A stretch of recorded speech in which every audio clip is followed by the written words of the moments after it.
Deuxième manche du Challenge d'Or Direct Vélo. Hier, la victoire, vous l'avez vu, de Renaud Pioline, le coureur des 4 chemins de Roanne, qui est venu s'imposer au sprint, le Cristal Energy, qui est la plupart du temps réservé aux coureurs punchers. Aujourd'hui, le trophée des champions avec, comme vous le voyez derrière moi, le vent qui s'est levé. Qui dit vent, dit bordure, un facteur qui aura sans doute son importance, d'autant plus qu'on a au départ des équipes professionnelles. Je vous propose de les découvrir et de découvrir en images les meilleurs moments de cette deuxième journée. 250 coureurs au départ de Civaux, les amateurs face aux professionnels, et parmi ces professionnels, Sylvain Georges, vainqueur du Grand Prix de Plumelec il y a quelques mois, et qui pense qu'il faudra se méfier des éventails. La course d'aujourd'hui va, je pense, beaucoup bordurer, donc l'équipe va être, je pense, employée en ce qu'on appelle créer le môle entre nous et essayer d'aller le plus loin possible, mais physiquement, je pense qu'on va être un peu limité par rapport aux autres courses de début de saison. Bon, il y a une vidéo qui circule sur internet où tu as fait un lip dub avec, pour souder justement le groupe. Ça a dû vous rapprocher, ça? Ouais, disons que j'ai eu ce projet-là au Rhône-Alpes Isère je me suis dit, tiens, pour souder un groupe avant les francs, je pense que ça peut être une super solution. Et puis là j'ai encore d'autres projets à venir pour le mois d'août avec des nouvelles vidéos à venir, donc là je potasse dessus et puis mi-août je pense qu'on pourra dévoiler tout ça au grand public. À Aubert, on fait des lip dubs et on a aussi la mascotte du club. Casper. On m'a dit que s'il n'y avait pas le chien, t'attaquais pas. Est-ce que c'est vrai?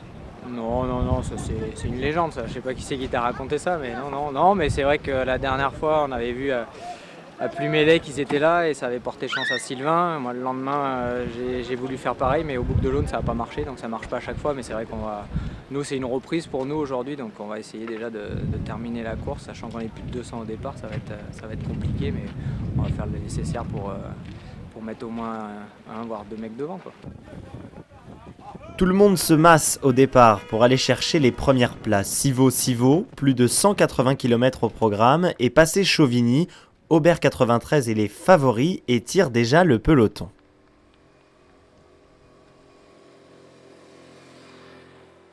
Les premiers moments plats sont souvent propices aux bordures et logiquement, on en retrouve une première dans les 15 premiers kilomètres. Dans les premiers Grands Prix de la montagne de la journée, Freddy Bichot, ancien plus combatif sur les routes du Tour de France et sur les Champs-Élysées, décide d'aller faire les points.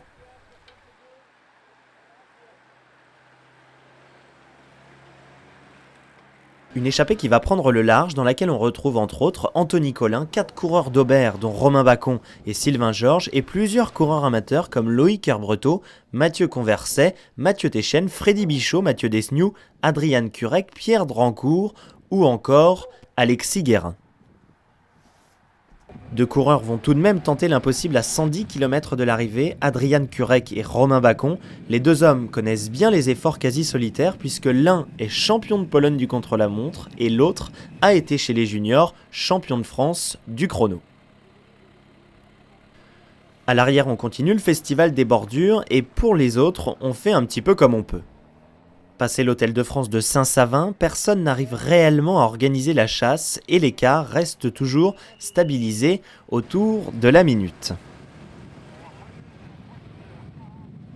Le champion de France essaiera de sortir avec Classis, le coureur du VC Rouen, et tentera de relancer le groupe de contre. Mais à l'avant, on ne se pose plus aucune question et on embraye. Si l'on devait résumer cette manche brièvement, on dirait que ce ne fut qu'une question de vent. En effet, de manière ininterrompue, il aura soufflé en laissant place parfois à la pluie, à la grêle et même au froid. Mais à l'entame du dernier tour, l'écart est toujours stabilisé, tandis que derrière, ça bouge, avec 6 coureurs qui sont sortis en contre, dont Dimitri Le Boulch, revenu du Diable Vauvert, tout comme Anthony Collin, Jérémy Fabio, Benoît Jarrier, David Skribzak et Mathieu Converset. Mais dans le dernier tour et la dernière difficulté de la journée, Adrian Curec, poussé de la voix par son président dans la voiture de directeur de course, va s'envoler vers la victoire, mais sans jamais se retourner, car derrière, Romain Bacon ne lâche rien.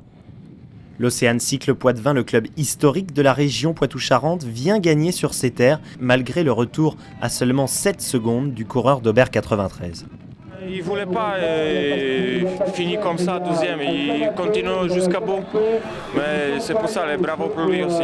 C'est Denis Clément qui va être content. Ah oui, j'espère, parce qu'à début de saison, j'ai pas roulé comme je respectais. Donc, la victoire à Tour de Gironde, et ça m'a donné la confiance. Et puis le plaisir pour le sponsor aujourd'hui aussi. Parce que c'est le club qui organise, pas club, c'est le président qui a organisé cette course. Donc, j'espère que j'avais bon plaisir pour lui. Merci beaucoup. Ah, merci aussi. Il a gagné l'an passé boucle gersoise et il vient de gagner l'étape au Tour de Gironde. Il réalise l'exploit du jour, le Polonais Adrian Kurek.